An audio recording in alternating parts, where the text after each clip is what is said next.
கையை பிடிங்கோ, கையை பிடிங்கோ. அப்படி பிடிங்கோ. எங்க செஞ்ச மட்டும் பிடிக்கிறேன். வந்து ஆத்துக்காரி கையை வைக்க சொல்லுங்க. அப்படி வைக்க சொல்லுங்க. ஐயரு அது என்னது ஐயரு? அப்படி பிடிங்கோ. தனித்தனியா வைக்காதியோ. இப்பதான் சரியா வைக்கிறேன். எப்பயுமே பொம்மை நாட்டி கீழே ஆம்பளால தான் மேல இருக்கணும். அதே மாதிரி தான் வச்சிருக்கேன். ஏற்காசம் இருக்கும்.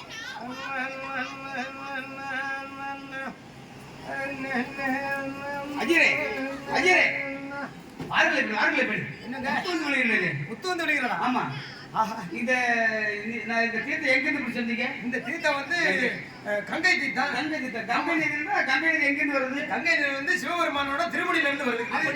அப்படி என்றால் இந்த அந்த தீர்த்தத்துக்கு இந்த குழந்தைக்கு ஏதோ ஒரு சம்பந்தம் இருக்கின்றது. அப்படின்னா சிவனுக்கும் இந்த குழந்தைக்கு ஏதோ சம்பந்தம் இருக்கின்றது. அப்படியா? அதனால இந்த குழந்தைக்கு பேர் சூட்டணும். அப்படின்னா அது மேல பேர் சூட்டணும். உங்களோட பேர் என்ன? முத்துமாணிக்கம். முத்துமாணிக்கம். அதுல மாணிக்கத்தை விட்டுருங்கோ. எங்க விடுறது?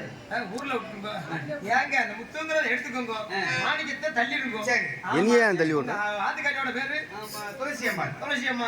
அதுல துளசியை விட்டுருங்க. எங்க விடுறது? இல்ல வேற விட்டுருங்க. ஆமா அதுல அம்மாவை மட்டும் எடுத்துக்கோங்க. ஆகையினால உங்களுக்கு எடுத்தது முத்து, உங்க ஆதிகாரிக்கு எடுத்தது அம்மா.